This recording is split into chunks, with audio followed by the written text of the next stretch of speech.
जो बच्चेदानी में जो पानी होता है, जो बच्चे के इर्द गिर्द पानी होता है, इसकी क्या अहमियत है? बच्चे के गिर्द जो पानी होता है, हम डॉक्टर्स उसको एमनियोटिक फ्लूइड बोलते हैं या लाइकर बोलते हैं। ये बेसिकली बच्चे के गिर्द एक सील होती है वाटर की, और इसका पर्पस कुशन है, बिकॉज इसके अंदर बच्चा फ्रीली मूव करता है और ग्रो कर सकता है, जो पोटेंशियल है उसका ग्रो करने का। उसके बाद जो बेनिफिट है वो ये है कि जो उसकी कॉर्ड होती है, ये नाड़ू होता है, उसके ऊपर यूट्रस हार्ड मस्कुलर स्ट्रक्चर होता है, उसका प्रेशर नहीं आता। उसका प्रेशर नहीं आएगा तो फ़ायदा होता है, क्योंकि वही नाड़ू जो है वो ब्लड सप्लाई लेके बच्चे तक जा रहा है।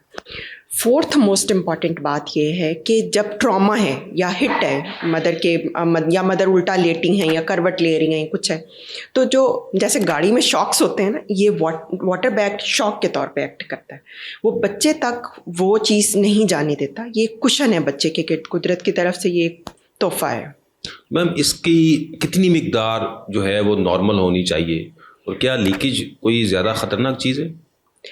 इसकी जो नॉर्मल वैल्यू होती है वो एक सफिशेंट अमाउंट, एक रेंज है। जैसे हम इसको AFI बोलते हैं, और ये 10 to 25 तक होना चाहिए।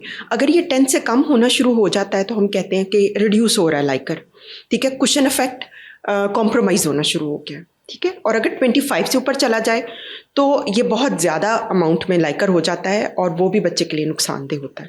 क्या ये मैम थ्रू आउट बनता रहता है या ये डेली बेसिस पे बनता है। अच्छा। ये बेसिकली बच्चे का यूरिन होता है। अच्छा। माँ के पेट के अंदर बच्चा फ्लूइड, ये जो लाइकर होता है, इसको इनगल्फ करता है, और फिर ये उसका रीनल सिस्टम जो है, किडनी और यूरिनरी ब्लैडर वगैरह, ये एक्ट करते हैं और ये यूरिनेट करता है, और ये बेसिकली बच्चे का यूरिन होता है। लेकिन ये स्टीराइल होता है, ये बड़े लोगों वाला यूरिन नहीं होता। ये कुदरत का सिस्टम है, जो बच्चे का निज़ाम चलने शुरू हो जाते हैं तो फिर उसको किस तरह उसने मेंटेन करना होता है। मैम, अगर ये कम हो जाए तो इसका नुकसान क्या हो सकता है? अगर ये कम हो गया है, इसका नुकसान ये हो सकता है कि एक तो देखो, पहला फ़ायदा मैंने बताया था कि बच्चे को ग्रो करने के लिए स्पेस चाहिए, ठीक है। तो जब कुशन नहीं है, पानी नहीं है, जो हार्ड बच्चेदानी है वो है बाहर, वो मस्कुलर स्ट्रक्चर है, तो बच्चे का ग्रो करने का पोटेंशियल कम हो जाता है, ठीक है। और उसके बाकी अज़ा जो है ना, वो प्रेस होना शुरू हो जाते हैं।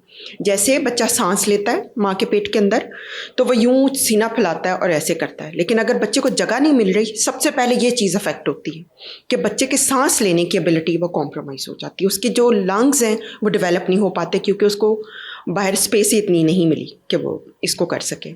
फिर ये है कि जो कॉर्ड है या नाड़ू है वो कंप्रेस हो जाता है, बच्चे को ब्लड सप्लाई नहीं जाती। बच्चे के वेट के दरमियान और बच्चेदानी के दरमियान नाड़ू कंप्रेस हो जाता है।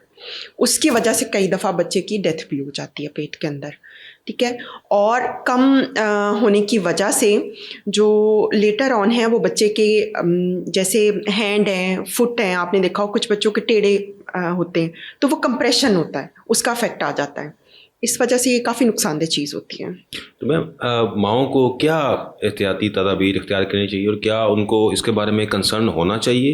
इसके बारे में बहुत कंसर्न होना चाहिए। सबसे पहले तो हमें वजूहात पता होनी चाहिए कि ये क्यों हो जाता है लाइकर कम। लाइकर कम होना एक अलार्मिंग साइन है।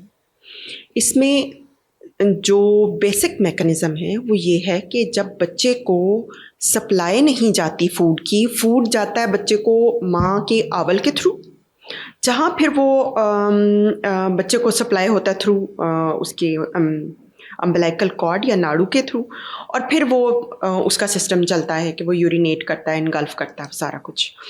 अगर माँ को ब्लड प्रेशर है, माँ की आंवल के अंदर कोई इश्यूज़ हैं, या फिर जो आंवल है वो ब्लड सप्लाई बच्चे को देने में नाकाम हो रही है, तो फिर कहीं जाकर बच्चे के अंदर लाइकर रिड्यूस होता है, या फिर बच्चे के अंदर कोई बर्थ डिफेक्ट बन चुका है, specially kidney, ureter, urinary bladder का, तो फिर ये इश्यूज़ आते हैं। और इसका तरीका इलाज भी इसके अकॉर्डिंगली होता है कि वजह क्या बन रही है। जिन माओं को ब्लड प्रेशर का इशू होता है या फिर पुअर प्लेसेंटेशन है, उनके अंदर कनेक्टिव टिश्यू डिसऑर्डर्स होते हैं, उनकी डिजीज़ कंट्रोल की जाती है, साथ में कुछ दवाइयाँ दी जाती हैं और प्रिकॉशंस दी जाती हैं, जिसमें फिर लाइकर को इंक्रीज़ करने की कोशिश की जाती है। ऑल्दो ये काफ़ी हार्ड हो जाता है जब लाइकर रिड्यूस करना शुरू हो जाए। तो मैम, जिनका कम हो गया लाइकर, उनको क्या करना चाहिए? देखो, इसमें ये है कि लाइकर किस जेस्टेशन पे कम हुआ है। जिनका तो 32 वीक्स के बाद कम हुआ है उनका डॉपलर स्कैन होता है। डॉपलर में हम देखते हैं कि अवल बच्चे को ब्लड सप्लाई दे रही है या नहीं दे रही।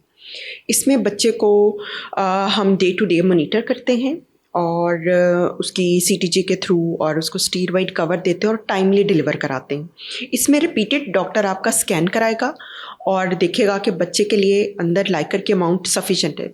लाइक 4-5 तक हो तो हम प्रेगनेंसी को चलाते रहते हैं और पर्पज़ ये होता है कि 37 वीक्स कंप्लीट हो जाए। जैसे ही 37 वीक्स होते हैं तो बच्चे को डिलीवर करा दिया जाता है, ठीक है। लेकिन अगर ये बहुत अर्ली आपको पता चल गया, जैसे कि अभी 5वां महीना था और लाइकर कम हो गया, तो इसका मतलब यूजुअली होता है कि बच्चे के अंदर डिफेक्ट है।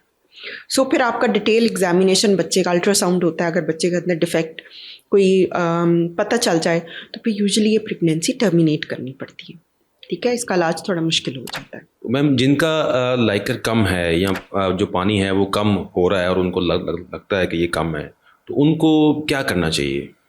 सबसे पहले ये है कि पानी ज़्यादा पिएं और जब वो आराम करें तो उल्टी तरफ करवट लेके, यानी लेफ़्ट साइड करवट लेके लेटें। उससे बच्चे की ब्लड सप्लाई ज़्यादा हो जाती है, ठीक है। ब्लड सप्लाई ज़्यादा होगी तो बच्चा लाइकर भी ज़्यादा बनाएगा।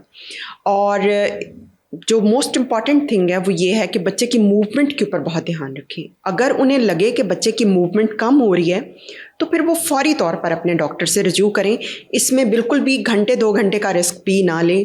फौरी तौर पर अपने डॉक्टर से रिव्यू करके तो उसकी प्रॉम्प्टली कोई मैनेजमेंट कराएं। यानी कि अगर आपको लगे कि लाइकर कम हो रहा है तो आपको और साथ मूवमेंट कम हो रही है तो फिर इसका मतलब है कि बच्चा अंदर ठीक नहीं है। जब बच्चा अंदर ठीक नहीं होता उसकी पहली साइन ये होती है कि वो मूव कम करता है।